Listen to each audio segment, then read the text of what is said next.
Hello my YouTube family, happy करवा चौथ सभी को। कैसे हैं आप सब? आई होप सब बहुत अच्छे होंगे।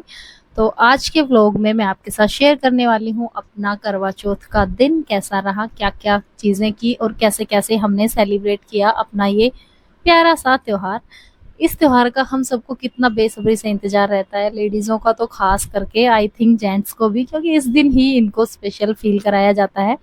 बाकी दिन तो बेचारों को क्या ही कहूँ, चलो आप सब समझदार हो, मैं कुछ नहीं बोलूँगी इस बारे में। चलिए फिर अभी मैं जा रही हूँ मंदिर। तो सबसे पहले मंदिर में सबने इकट्ठा होके की कथा, और कथा खत्म होने के बाद में ये हमने थाली फिराने वाली रस्म की। हालांकि ये हमारे हरियाणा में तो नहीं होती है, और भी पता नहीं किसी स्टेट में होती है किसी में नहीं होती, बट ये पंजाबियों में होती है। तो हमारे यहाँ पे अदर स्टेट्स के लोग भी हैं, बहुत सारे लोग हैं, हम मतलब अदर अदर स्टेट्स के लोग यहाँ पे रहते हैं। तो ये ना पंजाबियों में होती है, और उन्होंने हमें बोला कि हमें ये वाली रस्म करनी चाहिए, क्योंकि वहाँ पे हमारे साथ पंजाबी भी थे इस पूजा में। तो फिर हमने ये वाली रस्म भी की, क्योंकि भाई सबके अपने अपने अलग अलग रिचुअल्स होते हैं, तो हमें सबके फॉलो करने चाहिए अगर हम एक साथ बैठ के पूजा कर रहे हैं। तो यहाँ पे हम कथा ही सुन रहे थे, और बहुत मजा आता है सच में इस तरीके से एक साथ इकट्ठा होके जब हम लोग करते हैं ना ये व्रत, तो मतलब इतना अच्छा लगता है कि मैं क्या कहूँ आपको। तो ये थाली ना 2 बार फिराई जाती है, एक बार स्टार्टिंग में फिराई थी हम लोगों ने, एक बार हम दोबारा से फिरा रहे हैं। ऐसी ही कुछ रस्म होती होगी, I don't know about it. जो पंजाब से हैं या फिर जम्मू से हैं उनको शायद थोड़ा बहुत आइडिया होगा कि ऐसे फिराई जाती है, हमें नहीं पता। हमें जैसे उन्होंने बताई हम वैसे ही कर रहे थे सारे लोग। तो बस यही है कि इस दिन ना ये मतलब चीजें इतनी ज्यादा एक्साइटमेंट वाली होती हैं कि हम सब ना इतना अच्छे से तैयार होते हैं, और उसके बाद मतलब पता ही नहीं लगता कि कैसे दिन निकल जाता है, थकान भी नहीं होती। मुझे ऐसा लग रहा था ना कि मैंने मतलब लग ही नहीं रहा था कि मैंने पूरे दिन से पानी नहीं पिया है, या मुझे प्यास जैसा भी कुछ फील हो रहा था, क्योंकि मुझे पूरे दिन भर एक्साइटमेंट रही थी कि मंदिर जाना है, वहां पे पूजा करनी है, और ये सारी चीजें मतलब इनका ना बहुत ज्यादा एक्साइटमेंट था। फिर हमने यहाँ पे बनाई रील, क्योंकि ऐसा नहीं हो सकता जहाँ पे इतने सारी लेडीजें इकट्ठी और वो रील ना बनाए, इम्पॉसिबल। उसके बाद जब मैं घर आई तो मुझे आते आते बज गए थे 7 8 8, मतलब 7:30 के समथिंग टाइम हो चुका था, और चांद भी निकलने वाला था, और चांद का बेसब्री से इंतजार हम लोग कर रहे थे। तो मैं जब आई तो मैंने देखा, मैं एकदम शॉक हो गई देख के ना कि मेरे हस्बैंड बच्चों के लिए खाना बना रहे थे, और वहीं यहाँ पे बन रहे थे पनीर के पराठे, जो कि बच्चों को बहुत ज़्यादा टेस्टी लगते हैं। तो इन्हें लगा कि दही और पनीर के पराठे खिला के मैं पहले से ही इनका पेट भर देता हूँ, सो दैट कि जब वो आएगी तो ये बच्चे उसको परेशान ना करें। तो मतलब हस्बैंड इतना सोचते हैं, मतलब आई एम सो लकी इस मामले में कि मेरे हस्बैंड इतना सोचते हैं। और यहाँ पे बच्चे खा रहे थे खाना। घर पे ध्यान मत देना, प्लीज इग्नोर करना, क्योंकि मेरे घर में अभी पेंट का काम चल रहा है, जैसा कि मैंने आपको अपने पिछले व्लॉग में बताया था कि अभी पेंट का काम चल रहा है। तो दिवाली तक घर के हालत ऐसे ही रहने वाले हैं। जब सफाई कंप्लीट हो जाएगी तो मैं आपको अपना होम टूर दूंगी, मतलब अपना क्वार्टर टूर दूंगी। तो यहाँ पे बच्चे खा रहे थे खाना, इनके खाने के बाद फिर चांद निकल गया था, और हम लोग चले गए थे छत पे चांद को अर्घ देने।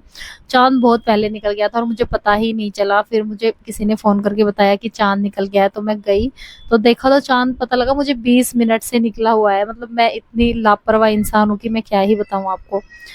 और यहाँ पे फिर मैंने चांद को अर्घ दिया, मतलब पूजा पाठ कंप्लीट किया अपना। उसके बाद मैंने फिर पति देव के साथ अपनी पूजा संपन्न की, और उसके बाद फिर हम आ गए थे नीचे। तो अभी आप इंजॉय करना ये वाले पल, जिसके लिए हम बहुत ज़्यादा एक्साइटेड रहते हैं। इस दिन सच में मतलब हम लेडीज़ भी इतनी स्पेशल होती हैं, और हमारे हस्बैंड भी इतने स्पेशल फील करते हैं, और हमें भी कराते हैं। मतलब क्या ही कहूँ मैं, ये त्योहार मतलब सच में यार, इसका ना 1 साल से मतलब यही रहता है कि कब है करवा चौथ। मतलब बहुत ज्यादा इसकी तैयारियां, मैं तो पता नहीं कब से तैयारियों में लगी थी, कभी ये लेना है वो लेना है। हाँ मतलब इस बार मैंने साड़ी थोड़ी सी हैवी ज़्यादा नहीं ली, क्योंकि हैवी साड़ियों का ये होता है ना कि वो घर में यूज़ ही नहीं होती हैं, फिर बाद में रखी रह जाती हैं, और फिर एक ओकेजन पे पहनने के बाद लगता है नहीं यार हमने तो ये वाली पहन ली, अब नहीं, अब दूसरी में मतलब नया लुक आएगा। ऐसा लेडीज़ को मेरे ख्याल से सबके साथ ही होता होगा। तो मैंने इस बार ज़्यादा हैवी नहीं ली, ये साड़ी मेरी मतलब बहुत ज़्यादा हैवी नहीं है, ठीक है, मतलब नॉर्मल है। कि इतनी सुंदर लग रही थी ना, मैं आपको क्या बताऊँ।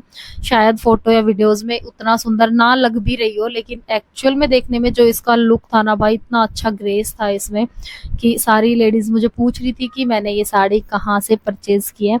अगर मैंने ऑनलाइन की होती तो शायद इनमें से कोई ना कोई तो इसे ऑर्डर करके मंगा ही लेती, बट मैंने ये ऑफलाइन ली थी जब मैं घर गई थी, अभी 10 दिन की छुट्टी, तो मैं घर से ही लेके आई थी क्योंकि मुझे पता था यहाँ क्वार्टर में आने के बाद मुझे पेंट वगैरह करवाना है, तो मेरे पास उतना टाइम नहीं मिलेगा कि मैं जाके मार्केट अपने कपड़े ले आऊँगी, और फिर ब्लाउज़ वगैरह भी स्टिच कराना होता है, तो टाइम से ही चीज़ें लेनी पड़ती है। तो मैं पता है इसको साड़ी को लेने के बाद में घर पे ही छोड़ के आ गई थी, और मेरी बहन ने इसे जस्ट करवा चौथ के दिन ही मुझे भिजवाई। मेरी मैं बहुत लकी हूँ सच में, मुझे इतनी अच्छी बहन मिली है कि मैं आपको एक्सप्लेन नहीं कर सकती। तो अभी मैं मिल रही हूँ आपको अगली मॉर्निंग में, और आहा ये फेस का ग्लो, आई थिंक मतलब करवा चौथ के नेक्स्ट डे ना हर लेडीज के फेस पे इतना ग्लो होता है, क्योंकि भाई मेकअप का कमाल तो देखो कुछ भी कहो होता ही है। अब बहुत ज्यादा मेकअप मैं तो नहीं करती हूँ, बस हल्का सा फाउंडेशन में लगाती हूँ किसी त्योहार पे, ऐसे डेली यूज में नहीं। तो बस वही थोड़ा सा मेकअप किया था, और मेहंदी इतनी काली हो गई, आप देख रहे हो ना, मतलब नेक्स्ट डे तो ये ऐसी काली हो जाती है कि अच्छी भी नहीं लगती। फिर मैंने बनाई थी यहाँ पे ग्वार की फली और आलू की सब्जी। और आज हमें कहीं जाना है, कहीं तो क्या जाना है, हमें जाना है गांव, क्योंकि हमारा ना प्रोग्राम है, मेरा जो मैंने बताया था भतीजा हुआ है उसका कुआं पूजन है, तो उसकी तैयारियों में मैं लगी हूँ फटाफट से। तो बहुत सारी चीज़ें मैं शूट नहीं कर पाऊंगी आज, थोड़ा सा मैंने आप लोगों के लिए किया, क्योंकि आपको भी इंतजार होगा करवा चौथ के व्लॉग का, सबको रहता है बेसब्री से, और हो भी क्यों ना, ये दिन ही इतना खास होता है हम सब के लिए।